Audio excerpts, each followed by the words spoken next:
Nongeye kubasuhuza mwese mukurikiye ikiganiro cya none cy'amategeko. Ikiganiro cyacu cy'ubushize cyari gifite insanganyamatsiko ifite umutwe ugira uti ubutaka si umutungo nk'indi yose, si ishati cyangwa ikanzu umuntu akoresha ibyo ashaka. Iyi nsanganyamatsiko ikaba yari ifite ibice bibiri by'ingenzi.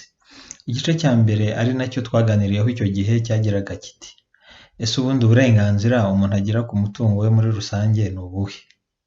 Igice cyacyo cya kabiri ari nacyo tugiye kwibandaho muri iki kiganiro cyo kiragira kiti ese noneho uburenganzira umuntu agira ku butaka bwe ni ubuhe? Njye tugiye kubana muri iki kiganiro ndi Kayigi Kajuga Leon.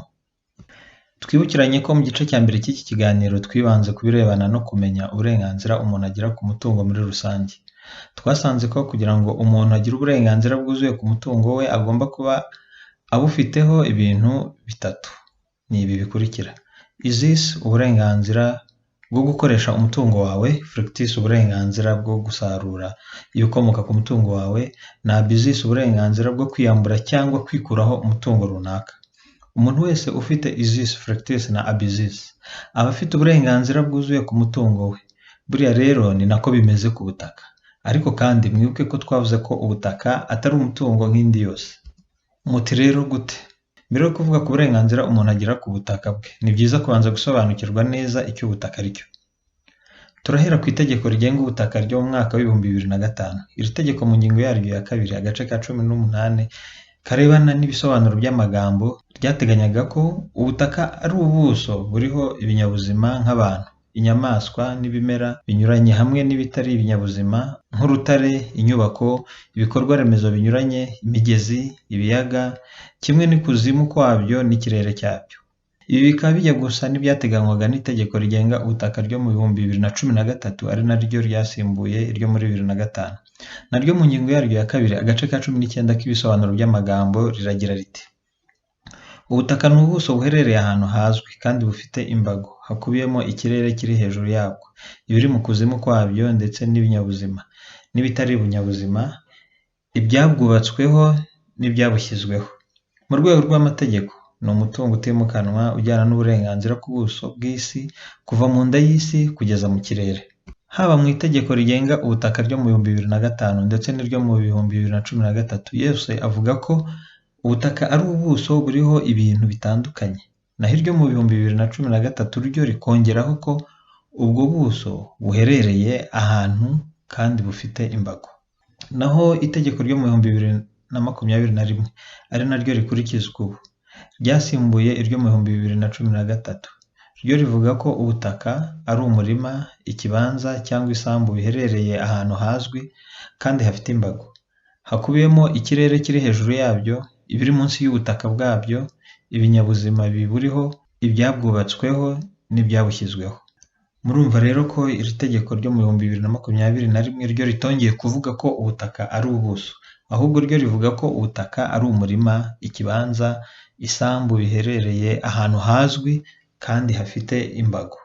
Iyo usesenguriye hamwe izi ngingo z'aya mategeko uko ari atatu, ndavuga itegeko rigenga ubutaka ryo mu 2005, iryo muri 2013 ndetse n'iryo muri 2021, usanga igisobanuro cy'ubutaka kigaragaza ko ubutaka ari ikintu gifite ubuso kandi gifite n'imbago.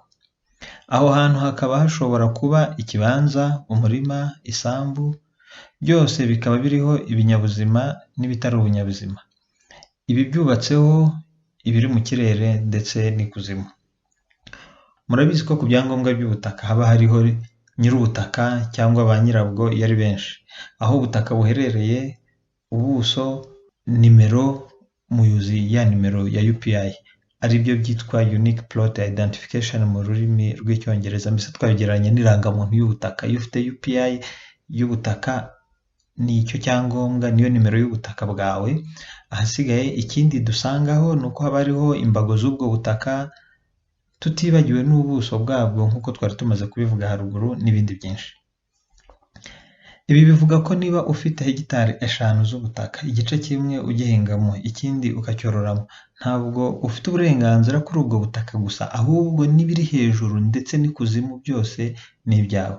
Niyo mpamvu uzacukura igitaka kiri mu isambu yawe ukakijyana aho ushaka, kandi undi yaza kuhacukura ukamubuza. Ni nayo mpamvu ntawaza ngo acishe ibintu byose ashaka mu kirere kiri hejuru y'isambu yawe uko yishakiye utabimuhereye uburenganzira. Ariko rero nubwo bimeze bitya, mwibuke ko twabonye ko ubutaka buri mu murage rusange w'imbaga y'Abanyarwanda bose, abakurambere, abariho ubu ndetse n'abazavuka mu gihe kiri imbere. Ibi bivuga ko ubutaka tutagomba kubufata uko dushaka nk'indi mitungo yose kuko twaje tubusanga. Bivuga ko niba abakurambere hari aho babufashe neza, nitwe tubyungukiramo, kandi niba hari aho batabufashe neza, ubu nitwe bigiraho ingaruka. Natwe rero nitutabufata neza, abazavuka mu gihe kiri imbere bazahura n'ibibazo.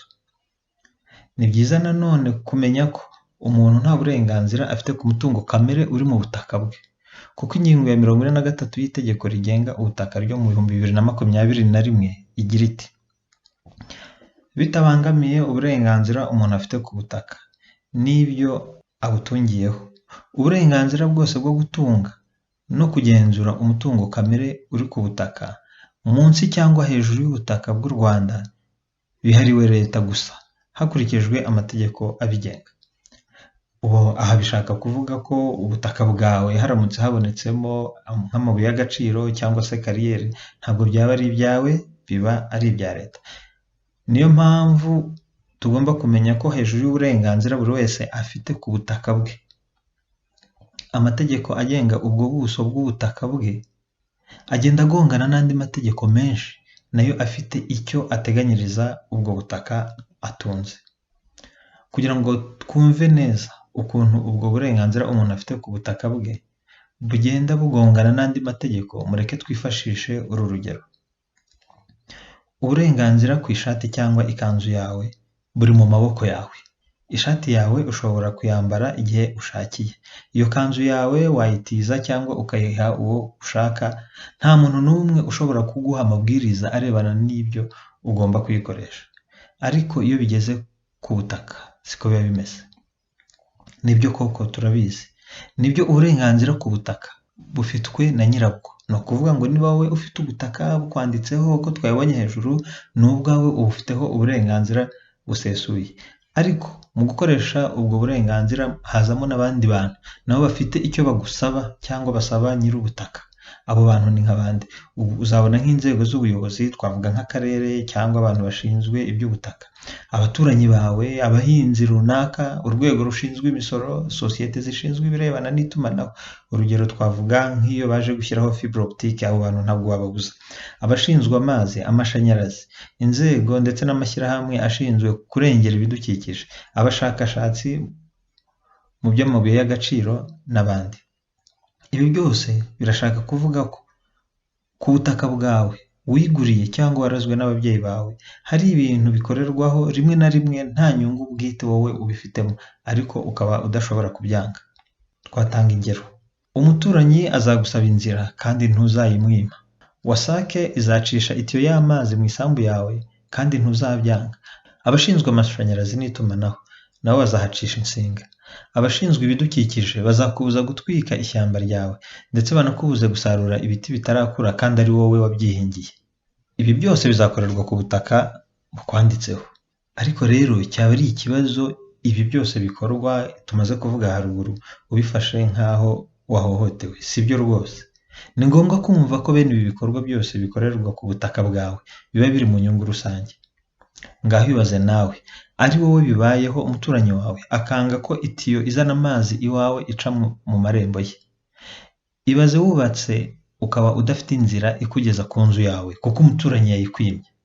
Ndizera rero ko ibi bisobanuro byose bidufasha kumva neza no gusubiza ibibazo twahoraga twibaza cyangwa twumva abandi bibaza bagira bati: ubu se ubutaka narazwe n'ababyeyi banjye cyangwa niguriye ku mafaranga yanjye kandi nyabonye nishe icyuya, ni gute bantegeka ibyo mpingamo n'uburyo ngomba kubihingamo? Cyangwa se ni kuki bantegeka kubakamo inzu ya etaje kandi atariyo njye nashakaga, cyangwa se nta n'ubushobozi nifitiye bwo kuyubaka? Kuki bantegeka kubaka mu kibanza gifite ubuso bwa metero kare 20x15 kandi njye nashakaga kubaka ku buso bwa metero kare 40x30? Barabimburiza iki kandi ari ikibanza cyanjye? Kuki bansoresha ubutaka bwanjye? Kuki? Uko n'abandi bakavuga bati kuki nari niboneye umuguzi w'umunyamahanga none bakaba banze ko dukorana ihererekanya, ni ukuvuga mutation n'ibindi. Ibisobanuro n'ingero twatanga kugira ngo twumve neza ko ubutaka atari umutungo nk'indi yose ni byinshi, ariko tugana ku musozo reka turebere hamwe n'ibi bikurikira. Uramutse urebye neza aho utuye ukareba uko ibiciro byo kugura ubutaka bigenda bihindagurika ahanini byiyongera, wasanga wowe ubwawe cyangwa umuturanyi wawe nta ruhare na ruto mwabigizemo. Uzi ko kugira ngo ubutaka bugire agaciro bidashingiye gusa ko ubwo butaka ari bunini cyangwa buri ahantu heza cyangwa ubwo butaka bwera. Uyu munsi ubuyobozi bubishinzwe bufashe icyemezo cyo gucisha kaburimbo imbere y'umurima wawe. Kaburimbo ikimara kuzura biroroshye cyane ko agaciro k'ubwo butaka bwawe gahita kikuba kabiri kandi wowe nta ruhare ubigizemo. Biroroshye nanone ko waba wari ufite ikibanza wagurishaga $20,000 n'abaguzi bahari rwose bari bagiye kuza, hagasohoka igishushanyo mbonera cy'umujyi kigaragaza ko muri icyo kibanza cyawe hazacamo umuhanda. Ibi byonyine birahagije kugira ngo cya kibanza cyawe gihite gita agaciro ndetse ntiwongere no kubona umuguzi. Ingero ni nyinshi cyane, nawe udukurikiye aho utuye aho uri waba hari izindi ngero uzi. Izi ngero rero zidufasha kumva impamvu itegeko riteganya ko leta ariyo yonyine ifite ububasha bw'ikirenga mu gucunga ubutaka bwose buherereye mu mbibi z'igihugu. Nongere nibutse ko ibi byose bikorwa mu nyungu rusange y'imbaga nyarwanda, ni ukuvuga abariho ubu ngubu ndetse n'abo mu gihe kizaza. Rero kuba twibanze cyane ku birebana n'uburenganzira umuntu afite ku butaka bwe tukabigarukaho mu biganiro bibiri byose, nuko ari byo bizatuma twumva neza n'ibindi byose birebana n'ubutaka tuzaganiraho mu biganiro byacu biri imbere, nk'inkomoko y'uburenganzira ku butaka, ihererekanya ry'ubutaka, amoko y'ubutaka, agaciro k'amasezerano y'ubugure bw'ubutaka, imanza zinyuranye ku butaka n'ibindi. Ku waba afite ibindi bibazo cyangwa ibitekerezo kuri iki kiganiro yatwandikira kuri aderesi zacu zigaragara kuri screen ye. Tubonereho kandi tubararikire ikiganiro cy'ubutaha aho tuzarebera hamwe ibirebana n'inkomoko y'uburenganzira dufite ku butaka dutunze. Ese ubutaka utunze wabukuye he? Naho mu kiganiro cy'ubutaha. Ndongera kubashimira kuba mwabanye nanjye, nari Kayigi Kajuga Leon. Murakoze, Imana ibarinde.